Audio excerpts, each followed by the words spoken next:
Okay, good evening, good afternoon, and good morning to those of you who are joining us from across the world today. We are delighted and honored to have with us four professionals from a variety of different backgrounds in what we think is a very timely panel on an extremely important subject, creating an inclusive workplace culture. Welcome to Pandemic Punditry, Marie Roca-Jones, Shrey Gupta, Neha Mishra, and Rachel Perez. Hi. Hi, everybody. Hi everyone. So I know Neha's having a little bit of problems with her internet, and she'll join us shortly. But yeah, we'll proceed. I think she's on. So let me take a sort of a couple of minutes and put today's discussion into some context, right? So the pandemic has, prompted companies across the globe to allow their employees to work from home for the foreseeable future. Some have gone even further and taken steps into to having a majority of their employees to work from home almost permanently. Others have sort of normalized this concept of working from home as a preferred option. So, in a sense, work 3-4 days at home and work a day or two in the office, sort of thing. Um, it must be noted, however, I think Neha might want to mute yourself. Okay, okay, great. Sorry. Great, thank you. Others have normalized. However, it must be noted that for some of the employees, working from home is not an option, right? Given the type of work they do or their particular socioeconomic situation. So the question, sort of, we want to unpack in this hour is to sort of get an idea of how the very definition of the workplace has changed, and how do you really build an inclusive culture in a situation where most of us are working virtually? And also sort of maybe give us sort of a working definition of what we would want to call an inclusive workplace, right? So what does that entail? Is that financial inclusivity? Is that gender inclusivity? Is that racial inclusivity, right? So there's a myriad ways that we will probably have to unpack this concept of inclusiveness. So, okay, Karthik, over to you. Yeah, okay, thank you. Thanks everyone for joining us today.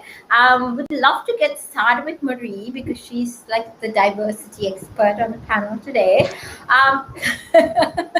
So Marie, in your opinion, like how is workplace inclusivity, like what is a working definition for workplace inclusivity and diversity, and what are some of the current changes you are now seeing with sort of the onset of the pandemic? So I would say inclusivity looks at the intersectionality of all aspects. So it's not just looking at gender and race, but looking at neurodiversity, looking at physical disabilities, looking at classism. All that comes into play because if you're creating a workforce where you are looking at certain people that went to a type of school or have a certain experience, a cultural experience that other people haven't had, then you're not being inclusive. But it also, that's just the first part. This, I would say, the part that really means being inclusive is creating a safe space for belonging. So what I like to say is the workplace a psychologically safe space for the people that are employed there? And what that means is if I come in there as a person with a disability, is that place making me feel that I'm safe enough to be myself? Or do I have to be conscious every day of what I say and what I do and what people are going to say to me and how to respond to that? Am I going to have to deal with microaggressions and biases? And I think the pandemic is affecting this in two ways. On one hand, we're seeing where because a lot of people are using video such as Zoom, you have more of an opportunity to be seen. But it doesn't mean that you're also being respected and valued, but it gives you an opportunity to speak up. So especially like women, for example, who may not necessarily have the chance to speak, can now speak. But then there's also the other side where if the company is not being mindful of certain things, then people are being left behind. The digital divide is very important. Does everybody have the Wi-Fi capacity? So there's different levels and layers to inclusivity, but we have to realize it's not just gender and race. All Point right. well taken. Yeah. Rachel, Neha, and Shrey, what are some of the inclusivity barriers that you guys have personally faced or seen other people facing that you've helped them overcome? Do you have any stories that you'd like to share? Sure.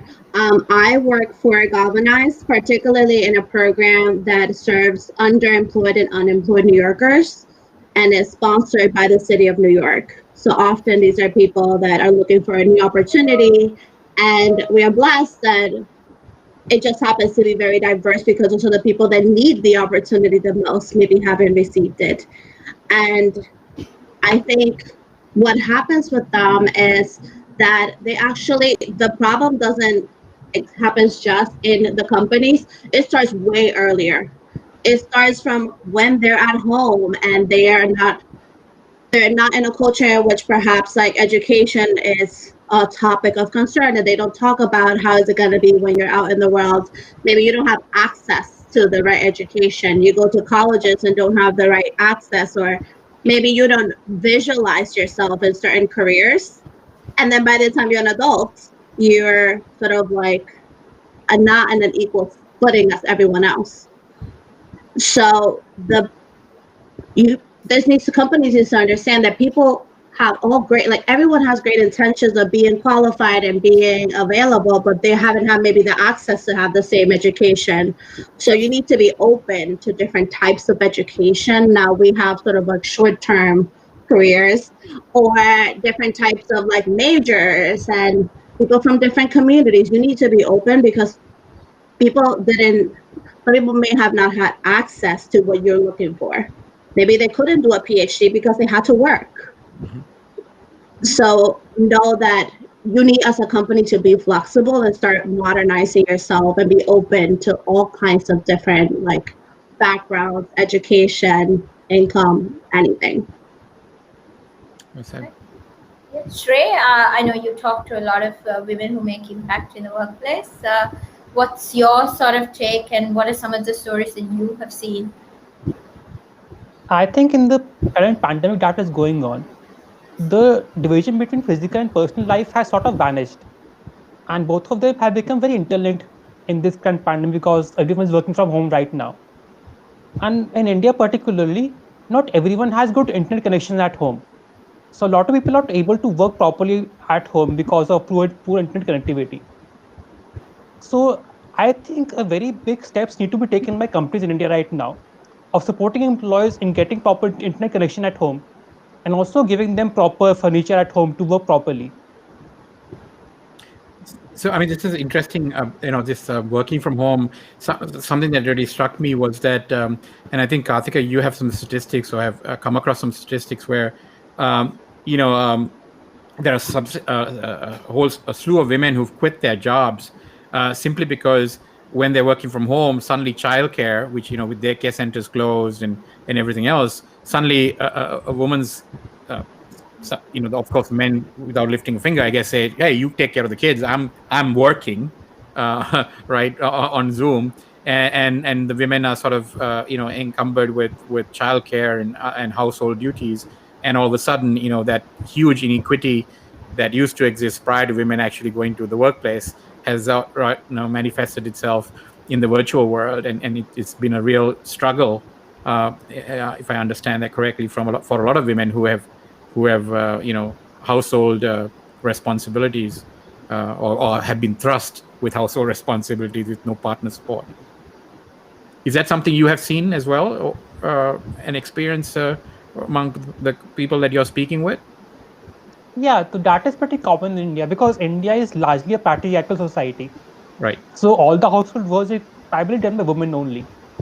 And right now, because women are at home 24 by 7, it is just expected out of them to continue the household work throughout the day. And men don't are not really cooperative with them in terms of taking care of the household work and helping them in tasks. So that is also a huge barrier for women to participate in work actively at this time frame. Hmm. So, what can companies sort of do now, Marie, Rachel and Shrey. Obviously, I see some large themes evolving, right? So one thing Rachel predominantly touched upon being open and inclusive about the hiring process. And Marie talked a lot about after you're hired, creating a safe space for people to be, be themselves. And Shrey, you obviously talked about extending that to like, okay, in the current pandemic, connectivity, and also the right furniture, etc. But if you have women in the workforce and they have to who have children, for example, and they have to take care of the kids, what is it that workplaces can do to make them more productive or make them feel like they're part of the conversation? I could say one of the things that's really important is to not put the pressure on women to feel that because they're working from home, they have to be working all the time. I feel like that's where some boundaries aren't very clear with the remote work, because now it seems like I have access to you anytime. And for employers to be mindful that there's women, and I'll say parents, because sometimes there's dads too that are working while their child is virtually learning right across from them. And so companies have to be mindful of that.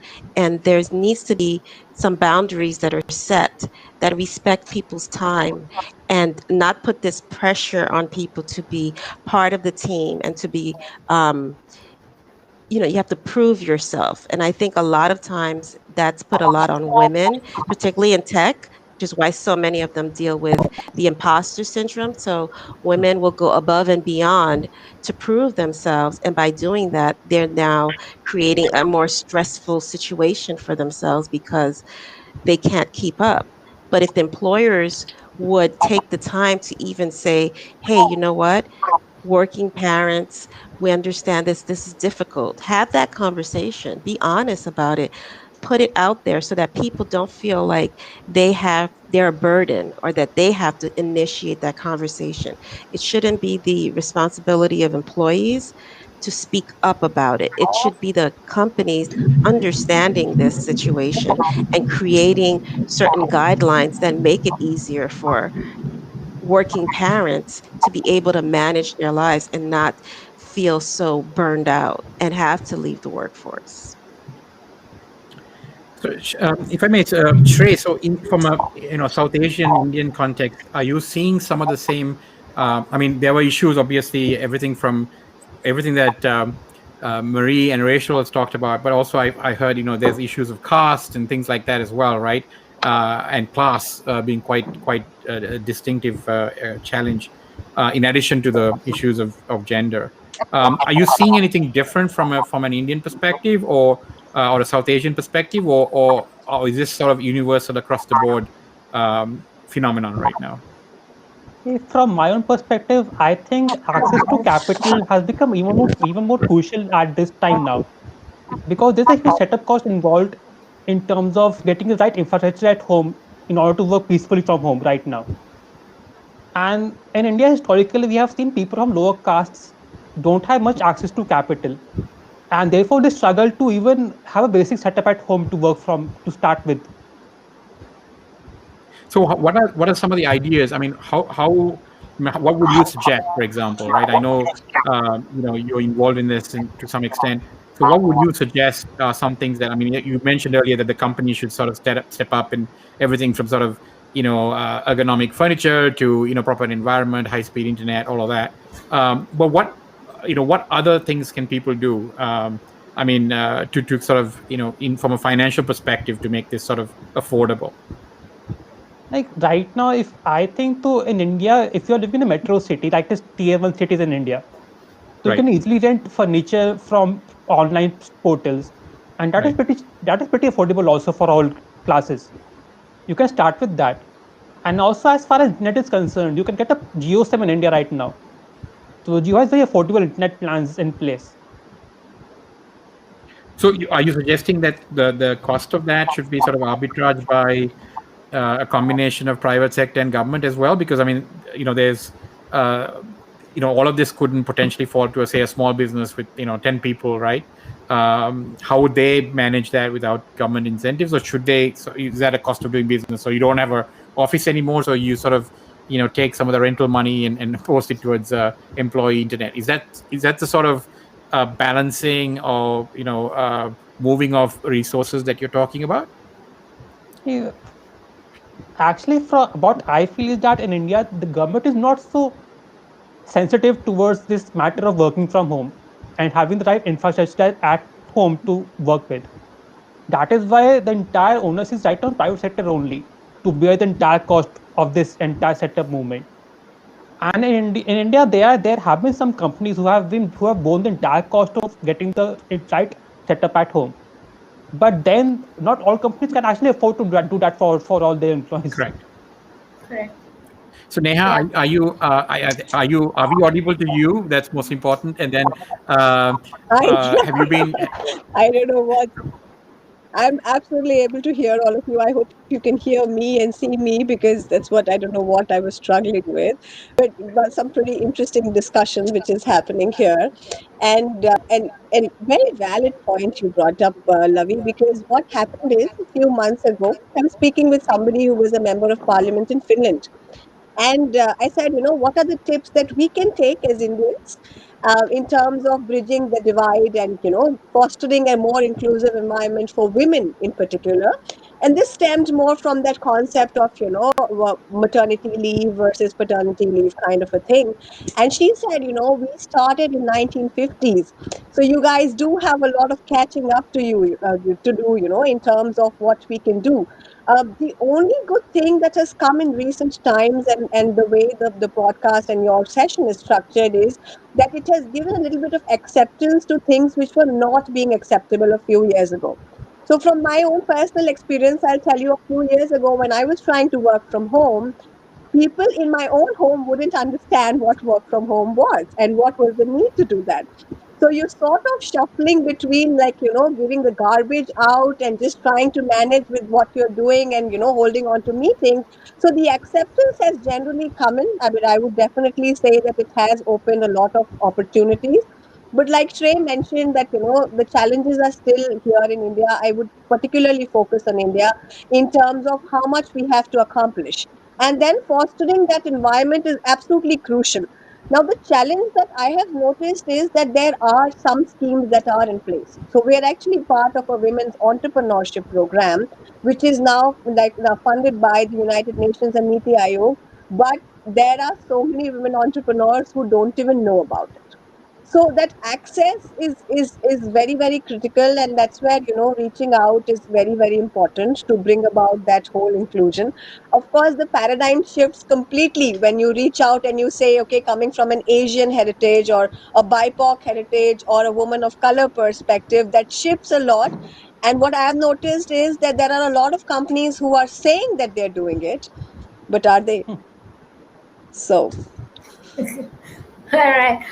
So Rachel, how are you finding access to education for some of the communities that you're working with? Obviously, with the lockdowns and then the schools being closed, etc. How are those kids getting access to infrastructure to learn from home and stuff like that? I think you're on mute. Sorry. You're on mute. Regarding the kids, and here it seems to be that it's very, the range is very wide depending on your income level. You have parents that now have a private teacher essentially for their kids at home, and then you have women who are working from home and teaching, or maybe don't even have tech resources and are trying to get the schools to get them, but they're long wait lists. So there seems to be a wide range of issues and availability to resources. I think there's a lot that we can do in terms of helping our community and helping each other. Like, if you have an extra tab, like, check out with the other people in your class, like, help each other. I think because we're so used to isolation, that sense of community has almost been lost in a way, or it kind of become out of touch with the people around us. So we need to make sort of like an extra effort to help our community to have those resources, but they're definitely not evenly split. And as much as like the city tries to help and even private companies try to help, it was already so unequally to start with. So there's a lot of catching up to get there.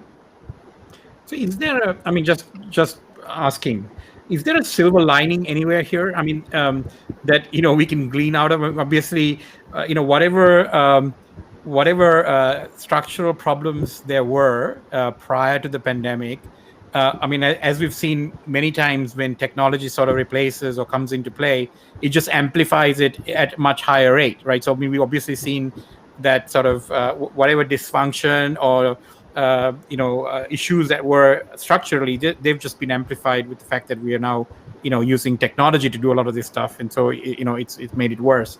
But is there any sort of silver lining in this, in the sense that, I mean, it is foreseeable, in the future we can foresee that we could have potentially additional pandemics or lockdowns, depending on what may be happening in the future. But it also, I think, shows very sort of clearly how broken maybe education systems are to begin with, right, and how unequal they've been. And maybe there is a silver lining there in terms of technology being available or made available to others, and then people sort of saying, hey, we could actually work from home, we could learn from home, we could do a lot of things from home that we always thought we had to go somewhere or enter some place, right? So maybe there is some sort of broad-based equalization, I'm hoping, in this process. I don't know, I'm asking. I think we are slowly getting in a better place than where we were. Like the fact that like teachers didn't know how to do remote schooling, like things like that. They didn't know how to work a Zoom. We're definitely like we're forcing people to get that way. We're forcing companies to accept work from home, when before there were so many companies were concerned about having you in a seat, even if they didn't know you were working. Right. So there are ways that we are by force getting closer, but I don't know if it will be as far as we're like, but hopefully we're making strides. So from that long silence, I take the silver lining is still like alloy. No, We're still looking for it. We're still looking for the silver lining. We're working on it. I think what Rachel said is it was well said, in that there are changes in place and things are happening. And like with any change, it takes time. It takes time for people to get accustomed to this. I mean, we had to get accustomed to this because of the pandemic. It was kind of like rapid. But for the most part, change in any environment requires people to really be open to this. And I think when it comes to inclusion, it's going to really take more than just people saying things like Black Lives Matter or we want more women, whatever it is. It takes really putting action into place. So having initiatives put into place. And so, what Galvanize is doing for underrepresented people in tech is really powerful. Now it takes, on the other side, we need employers to now step up so that those people, once they're trained, they're not trained for just nothing, that they actually have positions that they can now fill. So it's going to require, and companies are beginning to see that. They're beginning to see that it's not, if you're sourcing just from your community, you're not sourcing, because more than likely you're sourcing from people that are just like you. So you have to step out of that comfort zone. So speaking of processes and people who are able to implement some of these inclusivity procedures and things like that, I mean, to me, at least what I've seen is that's all great, but it's all talk if the top person or the leadership doesn't adopt it. Right? Broad nods. Yeah. Broad nods. Everyone's like, yeah. Absolutely, because it's you have to I just have top a little down. bit of. Sorry, Neha, go Yeah, ahead. that's what. So it's just like the top has to embrace it, but it has to penetrate through the system. So even if you embrace it and it's not being executed, then what's the whole purpose of it? So it has to, like Marie aptly said, it has to be top down, but it has to actually trickle down to the base. So at the person who's actually being recruited feels that he belongs there and doesn't really feel like, you're sort of shuffling between, like Rachel said, should I do this? Should I not do this? Like, is it all right? Is it all right if I speak broken English? Like things like that, they sort of have to penetrate through the whole system. So, but yeah, I would say that I do see a silver lining. I've seen it in all, like, in the journey that I've had so far, is just the fact that people are getting open to accept that change and beginning to accept this as the new normal, whatever it may be. So I do see that, in terms of where we were, we have actually, because this sort of broken down barriers. So Yeah. far, sitting in India and trying to reach out to somebody at a conference in the US was like, I literally had to fight for a visa for that. So it was a whole different perspective. But I do see a monumental shift in people reaching out.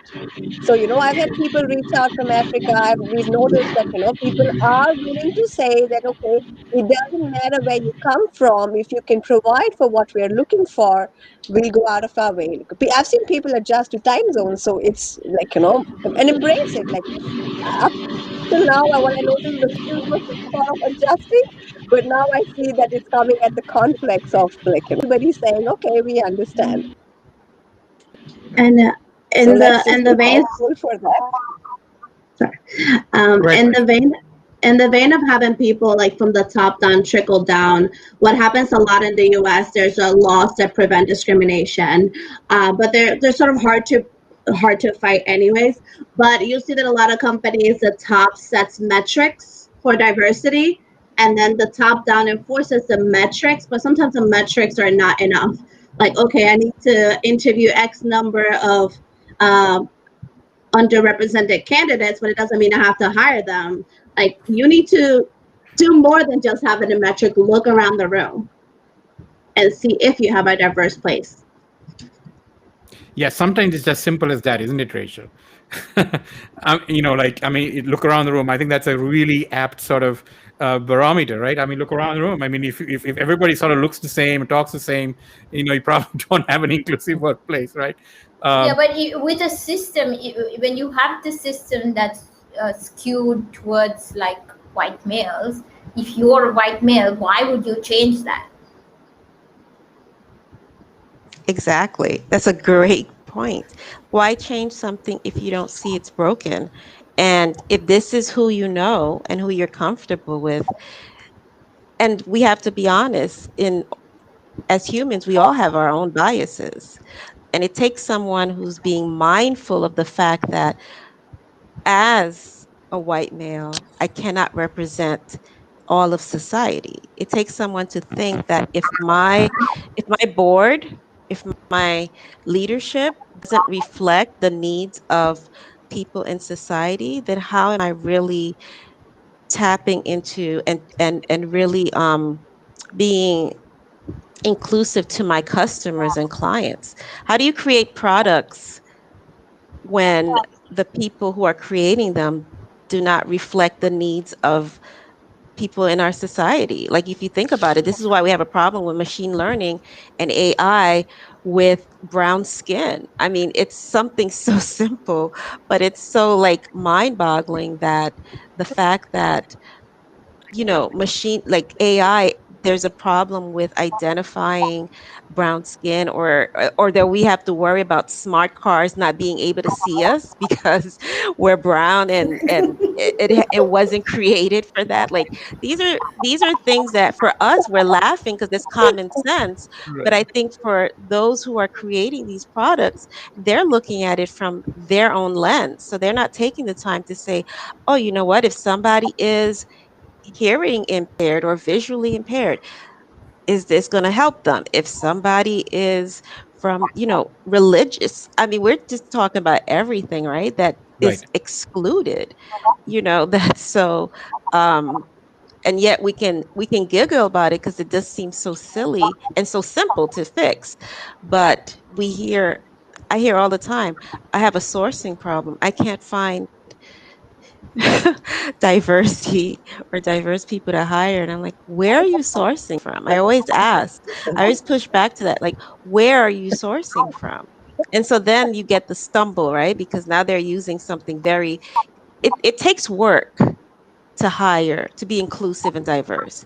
And let's be honest, if I can do what's quick and easy and build my workforce, why would I take the time to do more work? I can think about diversity later. I can set up a foundation. I can donate to Black Lives Matter. I can, you know, really donate to any women's organization. I'm doing my part. So that's how people see it.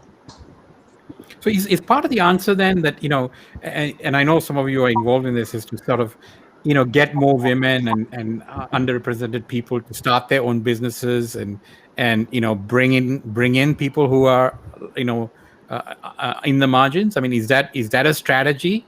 I mean, it's a huge play, right? I mean, I know that the statistics against are against women being funded. I mean, are astronomically, in the wrong direction, right? So, I mean, there's so many other challenges, but is that a potential way to fix the problem as well? If you don't let me into the club, why don't I make my own? Is that You can. Shreya, what do you think? I'm asking. Yeah, I so want to hear his actually that's a very thoughts. interesting proposition because in India historically the participation of women in urban workforce has been decreasing substantially in the last decade. And research data says that even if 10% women work in the workforce in the next 10 years, then India would add at least $100 billion to GDP. So that number is huge. Just the 10% of women entering the workforce will have that much impact on the GDP itself. Wow. So I will dare to say in this debate, in this panel that we have, that having diverse company also will lead to increased revenue for the company. No, I personally believe that, but and encourage that in everything I've done. But No, no. but it's funny that the math doesn't always translate in some people's head. It's like math. As we find out now, there's a lot of people in the US who have a mathematical problem. And in upwards, but that aside, sorry, I had to use that. But there are some people who are mathematically challenged when it comes to certain types of math, right? So yeah, it's a very very good point, right?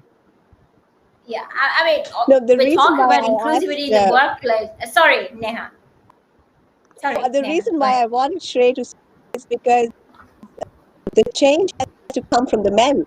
So they have to stand up and say it's okay to have women on the okay to have women around. It's okay for a woman to take lead and not become a case for taking lead. Not just like what a lot of time entrepreneurs in India, women-owned businesses are only women-owned paper. To change that, so it really has to. You have to, and that change would really come from.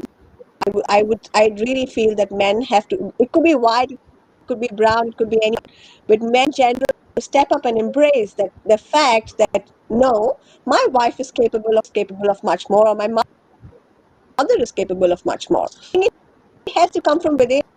That's the reason why it's important to showcase that, and that's the reason why this point is so valid. And thank you for putting him together. I think I appreciate that thought as well. No problem at all. Thank you. Yeah. So there's another point that Lavi and I were actually discussing a while ago. Actually, we were doing a panel on climate emergency, and we were talking about women's health issues. Right? It's crazy to think that almost 50% of women obviously menstruate, right? Like women menstruate, right? But Scotland now is the only country that provides products for free. Every other country you have to pay for it, or you have a luxury tax slapped on it. To me, that is fundamental inclusivity. Like, come on.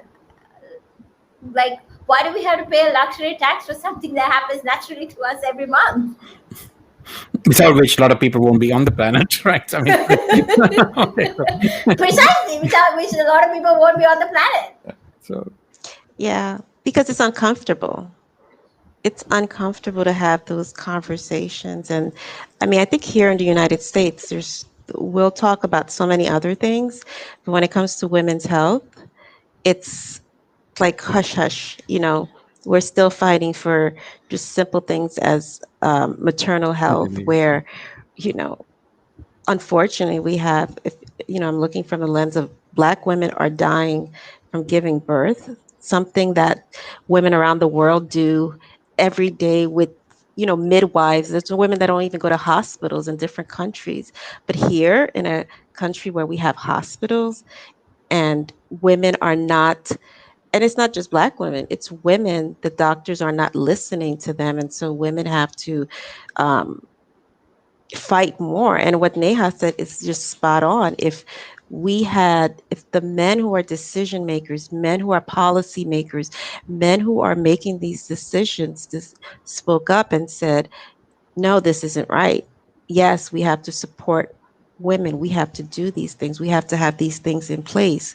I feel like it's always those who are being marginalized that have to do the fighting. And it's not, we didn't create the system. So those who created it are in the better position to make it better. So we do need that. We do need, and as Neha mentioned, it's nice that Shrey's here and speaking about this and speaking for women. So it gives us all hope that there's somebody out there. We don't always know who's out there speaking for us. So it's good to put a face and a name to who's doing the work. Good job, Shrey. Pleasure. Well done. So Shrey, and so maybe you can, if you could take a little bit of time to sort of give a little bit of background about specifically what you are doing for workplace inclusivity, or what Galvanize is about, what Esteem is about, what the Finlit project is about, and Shrey, yours as well. Maybe that will be helpful for everybody in the event that there are people listening who might want to use those resources. So I want to make sure we do a shout out to what you do. Yeah, so sure. So I work in legal pay. So legal pay is a litigation finance company in India. So we fund lawsuits and arbitrations in India. So in Okay. that we also fund matrimonial disputes involving women, marginalized women. So in case a woman wants to divorce and is not able to afford a lawyer, then we provide for the entire legal case fee in that case, so Wow. that she has access to proper legal channels to get a proper divorce. And also, I also host a podcast by the name of Women Making Impact. So in that, I cover women stories across India. That is women CXOs, women entrepreneurs. And I talk with them about their journeys, how they overcome their obstacles, so that everyone can listen to them and take some learnings, hopefully. Great. Well, that's very creditable. Who wants to go next? Neha? Yeah. Yeah, sure. So when I sort of envisioned the Finlit project, it was just a simple idea with hope that we have to impart financial literacy. So how I see diversity is not just women, like it could be mothers, but I also see it as an opportunity for anyone who wants to learn. So my co-founder is actually 61, and when he said, I'm retired, I don't know what to do now, and I said, why don't you come and learn with me? So in terms of that, our team has more than we're about 4 women and 2 men, so we usually get our way around. But it's important that you provide those kind of opportunities for women of all. It really have to be about learning how to cook or learning the basic things that everyone needs. And I also come from this military background where women are traditionally more oriented to take care of homes and usually step back. But just with the whole premise of building the financial literacy project was providing equal access to whoever wants to learn. So it doesn't necessarily have to be bounded by where you come from or how much you earn. But if you have the desire to learn, and because your change will only start once you embrace the need to learn. Otherwise, you're just very comfortable in the space that you're in. So I think with that we started, and then opportunities sort of come your way. We've had people who are teachers reaching out from Nigeria saying, I want to learn about finance. And then you say, hey, sure, we can't do a week full of free lectures, but how about one? and then you just get started, just allocate some time. We're also doing a session with the Oxford Women in Business to just help them, women entrepreneurs in general, just embrace, because finance technically is a very male oriented domain. And every day I have young girls, young graduates from Oxford who keep doubting themselves sometimes, saying that, am I meant to be in the trading space or not? And then so many times as a mentor, I say that, unless you try, how would you know? So it's just about embracing that, embracing newer opportunities, reaching out to people. And that's just the whole purpose of the Finlit project, is that we foster and build a more financially inclusive culture, and where sort of like there's this outburst of fintech products, but just the fact that they need to be embraced better and embraced well by a consumer who's a conscious consumer. So that's just, what we're trying to build, and hopefully we So, change the metrics positively one day. so Neha, so if somebody, okay, so who would contact you normally, and sort of what is there a process for that, or is this something that you run webinars and shows and people join in and learn about it? Maybe a little bit more about the process. Yeah. Sure, sure. Thank you. Thank you, Lavindra, for that. So, how we sort of work so far, it's been very organic. So, people have reached out on their own. I did a lesson on making powerful financial decisions for the faculty of an institute this afternoon.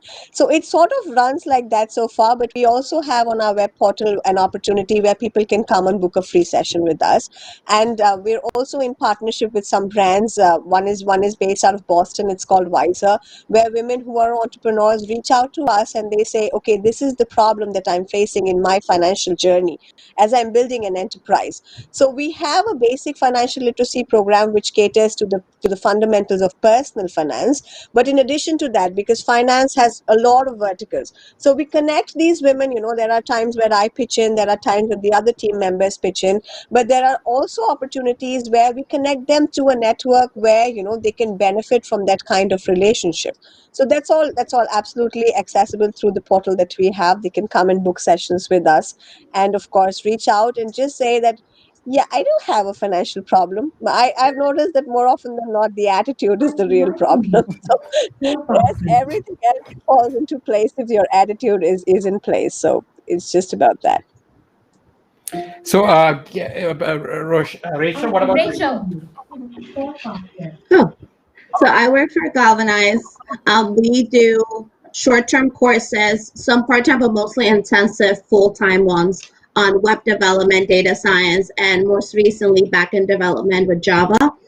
And most of our students maybe not have tech backgrounds at all, or changing careers altogether. So we are looking, obviously, if you want to take a course like that, if any of your listeners want to consider Galvanize, we also do remote courses. And even more importantly, if you're looking for a candidate for a job and if you're open to people from non-traditional educational backgrounds, please reach out, because we would love to place our students where you are. Okay. And Marie, could you talk us through a little bit about the Polythons and stuff that you run? Yeah, so we do the social impact driven hackathons, and they're a way for employers to connect to diverse tech talent, that to focus on skill set and mindset and not credentials. So we see it as a way of opening tech companies to diversity by seeing them in action and how they work. So going back to what Rachel mentioned, there's so many boot camp graduates that are so highly skilled, and not just skilled in tech, but some people are coming from like a background such as marketing or psychology. When you bring those two together, that would be such a dynamic person to bring onto your team. So right now, so many people focus so much on computer science, or if you went to an Ivy League. But if we get away from that mindset, and that's what the hackathons do. And I'm going to go back to something you previously mentioned. One of our winning teams is actually had a hack night, and they're further developing their app, and they're going to be presenting it at a demo day. So excited to see where something that's created from a hackathon is now potentially going to give them an opportunity to have a product. So it's really giving people that platform and letting employers see it's not just based on where you went to school and who you are and what you look like. It's what can you do and the quality, who you are, what are your qualities? Great. I'm sure that we can probably post some of your websites on our program so that if people need to reach out. Neha, is your program a part of a global thing, so anybody from anywhere in the world can contact you, or is it just India Absolutely. based? Absolutely. No, Okay. no, no. And Absolutely. okay. And Marie, are you also global, or you're US based mostly? Global. So we're excited about that. Global. Okay, great. So we have two global things. And Rachel? We have most of our programs are on campus, but we do have a remote option that anybody can join. Okay. Sorry. And Shreya, I guess Shrey. you're pretty much on the Indian side of things. Yeah, I'm only focused on India. I mean, so 1.3 billion people only, but okay. It's a pretty big area of the world. Okay. Sorry, Neha, I interrupted you. You were going to say Sorry. something. So I just wanted to reiterate Marie's thoughts. So I actually mentored at one of her equalithons. I woke up at 4 a.m., but I had the time of my life, like connecting with people from Valencia. I think one lady was from Valencia, one was from Nigeria. So it was like, this amazing group of women who came together and they were building this fascinating product. So I think it's just about opening opportunities, and let's just make that the most of the silver lining we see in the pandemic. So it's just about that. I'm glad you picked up on the silver lining thing. From a personal perspective, I mean, the fact that I'm talking to all of you is a silver lining of this pandemic, right? Because we never started this. I think Shrey started his podcast in April. We started this in April as well. And it's been a fascinating journey. I've been connecting, or we've been connecting with people from all over the world. And that's, I mean, I guess if there was a silver lining, it would be that, we made so many connections with people, that we haven't personally met till now, and maybe the world is growing closer that way rather than further apart, right? So yeah, that is a silver lining, I guess. Kartika? Yeah, indeed. So I just wanted to focus a little bit. Obviously, we talked about the workplaces and things like that, but also wanted to talk about, the current political climates globally, and how maybe the last 4 to 5 years, whilst there's been a lot of progress, it's also been like 2 steps forward, 10 steps back sort of thing for the world almost, right? Because a lot of leaders are kind of doubling down and just really becoming hardcore about, shall we say, quote unquote, conservative values. How do you see some of that stuff affecting how, the microaggression and the biases that already exist in the workplace? Marie, your eyes went down. Because I just thought how difficult the last 4 years have been for so many groups, right? And there's that silver lining. It looks like there's a light at the end of the tunnel, and but there's work to be done, because I think what this administration has shown us here in the United States is that the hidden pockets of where there's so much, for lack of a better word, hate, and just the election results shows us also that there's a big divide, right, in where people are, and we don't know who they are. So I think that's the scariest part, is that you don't know.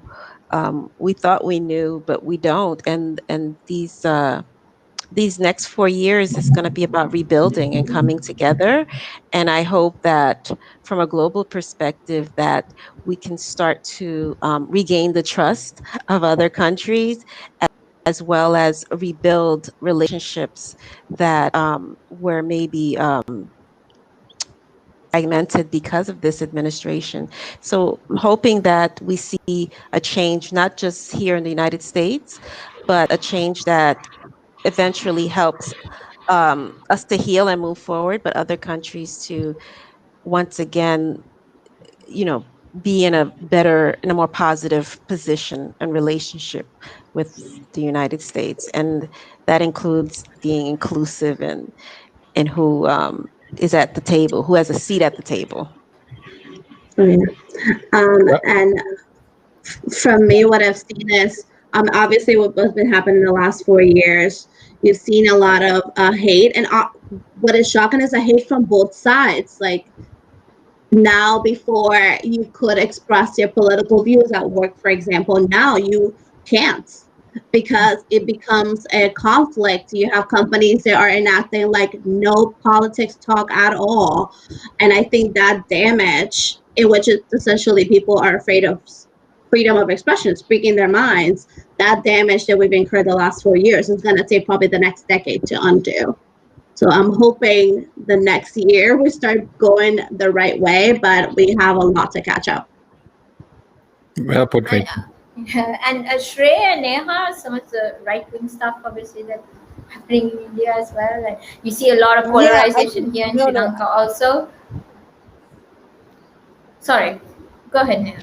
I think, yeah, that's what I say. And just, no, it's just not something that it's about agreeing or disagreeing, but just fixated on an idea simply because you heard it through somebody, and just, the philosophy that sort of penetrates through social media is something that needs to be addressed. And I think, irrespective of where we may not say it, we may have our own political sort of inclinations, but that's just not an environment to leave for the future generation. So, as growing up, and again, India is a very class-based society, and it's just about where you come from, and irrespective of what you have, what you're able to achieve is often uh, predetermined, and a lot of that alignment is, of course, political. But it's, even though it's like, it doesn't really look like that on a global map. But of course, all know what on in India as well. So I think that's something that does need to change. I think, as a society, if we become more cognizant of the fact and think what's true and what's not true, I think that would just bring about the change rather than just aligning with, like, I've seen people going on streets, like, probably yelling for, seen the same people yelling for another party when they were in power.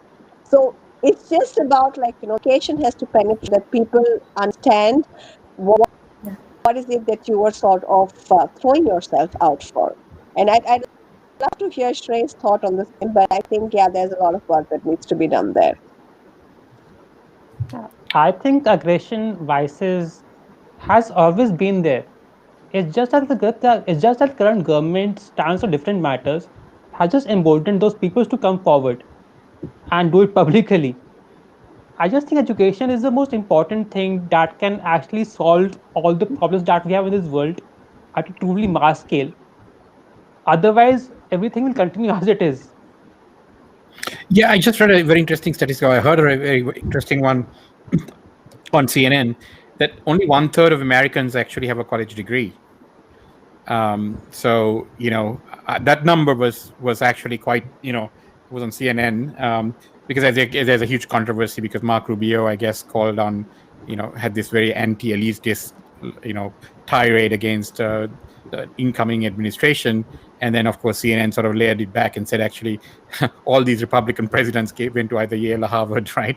and by the way, a lot of people on your staff also went to those schools. So, it's a political thing to sort of break down education, because the more dumber the people are, the more easier they're manipulated, I guess, which is Shrey's point, right? So yeah, I mean, taking a anti-education, anti-knowledge stance is very convenient politics, very bad politics, but convenient politics, because that makes sense from the vote bank that they're sort of looking for.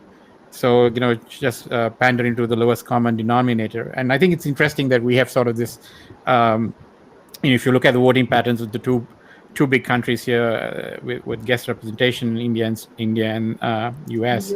Yeah, there's some very strikingly similar parallels, I guess, right?